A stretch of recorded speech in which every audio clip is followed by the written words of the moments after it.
ரீசெண்டா நிறைய பேருக்கு உடம்புல இந்த மாதிரி சின்ன சின்ன பிரச்சனைகள்லாம் வந்துட்டே இருக்கு. இதை சரி பண்ணாம விட்டீங்கன்னா பின்னாடி சரியே பண்ண முடியாத அளவுக்கு பெரிய பிரச்சனையா மாறிடும். இந்த மாதிரி லிப்ஸ் ட்ரையா இருக்குன்னா vitamin B2, B3, B6 iron கம்மியா இருக்குன்னு அர்த்தம். அடிக்கடி ஃபேஸ்ல பிம்பிள் வருதுன்னா வைட்டமின் A, E, ஜிங்க் கம்மியா இருக்குன்னு அர்த்தம். முடி ரொம்ப கொட்டுதுன்னா vitamin A, vitamin E, biotin கம்மியா இருக்குன்னு அர்த்தம். உங்களுக்கு தலை அடிக்கடி வலிக்குதுன்னா மெக்னீசியம், வைட்டமின் B2 கம்மியா இருக்குன்னு அர்த்தம். உங்க ஸ்கின்ல நிறைய டேமேஜ் இருக்கு, உங்களோட நெகம் அடிக்கடி உடஞ்சு போகுது அப்படின்னா உங்களுக்கு பயோட்டின், வைட்டமின் D, ஜிங்க் கம்மியா இருக்குன்னு அர்த்தம். உங்களுக்கு முடி ரொம்ப டேண்ட்ரஃபா இருக்குன்னா வைட்டமின் B6, ஜிங்க், ஒமேகா 3 கம்மியா இருக்குன்னு அர்த்தம். இந்த வைட்டமின்ஸ்ல எந்த உணவுல இருக்குன்னு தெரிஞ்சுக்கணும்னா ஹெல்த்னு கமெண்ட் பண்ணுங்க, நான் உங்களுக்கு சென்ட் பண்றேன். நிறைய பேருக்கு ஒரு டவுட் இருக்கு, கிரீன் டீ குடிக்கலாமா வேண்டாமா அப்படின்னு சொல்லிட்டு. கிரீன் டீ தாராளமா குடிக்கலாங்க. கிரீன் டீல high amount of antioxidant இருக்கு. பாலிஃபினால்ஸ்னு சொல்லக்கூடிய catechin, EG, CG, amino acid, flavonoids, இந்த மாதிரி எக்கச்சக்க சத்துக்கள் நிறைஞ்சு இருக்கு. இந்த கிரீன் டீ தொடர்ந்து நீங்க சாப்பிட்டே இருக்கீங்க அப்படின்றனால வெயிட் லாஸ் ஆகும், சுகரோட லெவல்ஸ் பேலன்ஸ்டா இருக்கும், கொலஸ்ட்ரால் கம்மியாகும், செல் டேமேஜ் ஆகாம இருக்கிறத ரொம்ப ப்ரிவென்ட் பண்றதுக்கு உதவும்.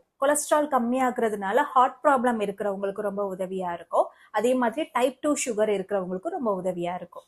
அல்சீமர் டிசீஸ்னு சொல்லுவோம், ஸ்ட்ரெஸ், டிப்ரெஷன் இந்த மாதிரி ரொம்ப கஷ்டப்பட்டுட்டு இருக்காங்க அப்படின்னா அவங்களுக்குமே இந்த கிரீன் டீ ரொம்ப ஹெல்ப்ஃபுல்லா இருக்கும். முக்கியமா உங்களோட ஸ்கின்னும் ஹேரும் ரொம்ப ஆரோக்கியமா இருக்கிறதுக்கு உதவியா இருக்கும். ஆனா நம்ம மக்கள் பண்ற தப்பு என்ன தெரியுமா, இந்த கிரீன் டீ குடிக்கிறனால வெயிட் லாஸ் ஆகும் அப்படின்னு சொல்லிட்டு அளவுக்கு அதிகமா அதுவே குடிக்க ஆரம்பிச்சிடுறாங்க.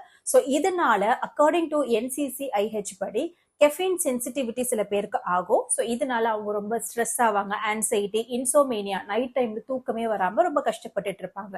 ப்ரெஷர் இருக்கிறவங்களோ இல்ல ஹார்ட் ப்ராப்ளம் இருக்கிறவங்களுக்கோ இந்த கிரீன் டீ நல்லதுதான். ஆனா அவங்க சாப்பிடுற மாத்திரை மருந்து மெடிசன்ஸ்னால இவங்களுக்கு இன்ட்ராக்ட் ஆகி சில விளைவுகள் ஏற்படுத்தலாம். முடிஞ்ச அளவுக்கு ப்ரெஷர் இருக்கிறவங்க, ஹார்ட் ப்ராப்ளம் இருக்கிறவங்க இதை தவிர்த்திடலாம். ஸோ அதனால இனிமே கிரீன் டீ குடிக்கிறீங்க அப்படின்னா ரொம்ப அளவுக்கு அதிகமா எடுத்துக்க வேணாம். ஒரு நாளைக்கு 250 ml இருந்து 500 ml வரைக்கும் நீங்க எடுத்துக்கலாம்.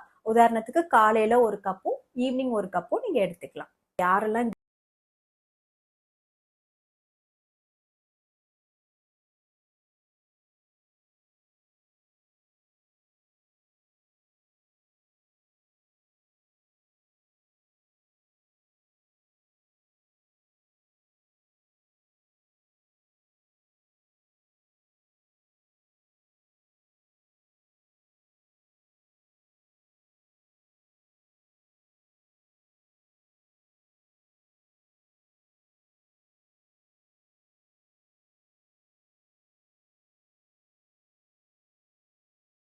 நிறைய பேருக்கு ஒரு டவுட் இருக்கு, கிரீன் டீ குடிக்கலாமா வேண்டாமா அப்படின்னு சொல்லிட்டு. கிரீன் டீ தாராளமா குடிக்கலாங்க.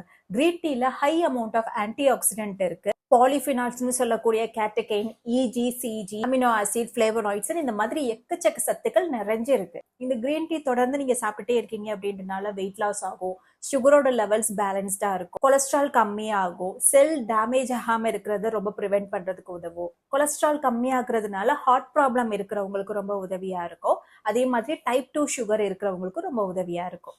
அல்சீமர் டிசீஸ்னு சொல்லுவோம், ஸ்ட்ரெஸ், டிப்ரெஷன் இந்த மாதிரி ரொம்ப கஷ்டப்பட்டுட்டு இருக்காங்க அப்படின்னா அவங்களுக்குமே இந்த கிரீன் டீ ரொம்ப ஹெல்ப்ஃபுல்லா இருக்கும். முக்கியமா உங்களோட ஸ்கின்னும் ஹேரும் ரொம்ப ஆரோக்கியமா இருக்கிறதுக்கு உதவியா இருக்கும். ஆனா நம்ம மக்கள் பண்ற தப்பு என்ன தெரியுமா, இந்த கிரீன் டீ குடிக்கிறனால வெயிட் லாஸ் ஆகும் அப்படின்னு சொல்லிட்டு அளவுக்கு அதிகமா அதுவே குடிக்க ஆரம்பிச்சிடுறாங்க.